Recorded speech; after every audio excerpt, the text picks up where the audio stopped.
Pemirsa, tidak perlu takut lagi kehujanan dan kepanasan karena pemerintah Kota Makassar telah menyediakan angkutan umum yang nyaman, yaitu bus Maminasata. Kali ini saya telah berada di daerah Panakukang, tepatnya di depan Mall Panakukang. Nah, kali ini saya akan menuju Bandara Sultan Hasanuddin menggunakan bus Maminasata. Yuk kita lihat rute menuju Bandara Sultan Hasanuddin menggunakan bus Maminasata. Bus Maminasata merupakan transportasi umum yang beroperasi secara resmi pada tahun 2021.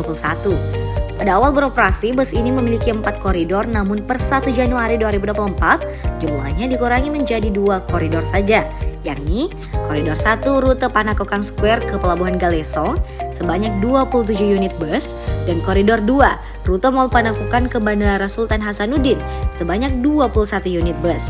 Masing-masing bus memiliki kapasitas maksimal 20 orang.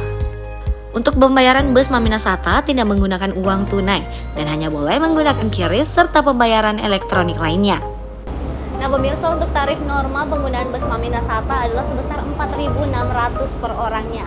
Nah buat kamu yang masih pelajar, mahasiswa, orang lanjut usia, dan orang-orang yang berkebutuhan khusus akan dikenakan tarif sebesar Rp2.000 dengan menunjukkan KTM dan KTP-nya. Nah untuk menuju Bandara Sultan Hasanuddin dari Mall Panakukang kita akan melewati beberapa titik, diantaranya seperti titik Batuan Raya, Polisi Panaikan, Universitas Dipa Makassar, dan titik-titik lainnya. Untuk rute yang saya lalui kali ini akan melewati belasan titik pemberhentian.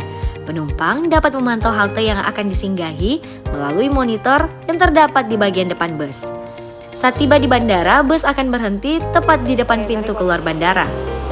Nah pemirsa, saat ini saya sudah berada di Bandara Sultan Hasanuddin Makassar menggunakan bus Maminasata. Menggunakan bus Maminasata membuat perjalanan kita lebih cepat, lebih nyaman, dan tentu lebih hemat.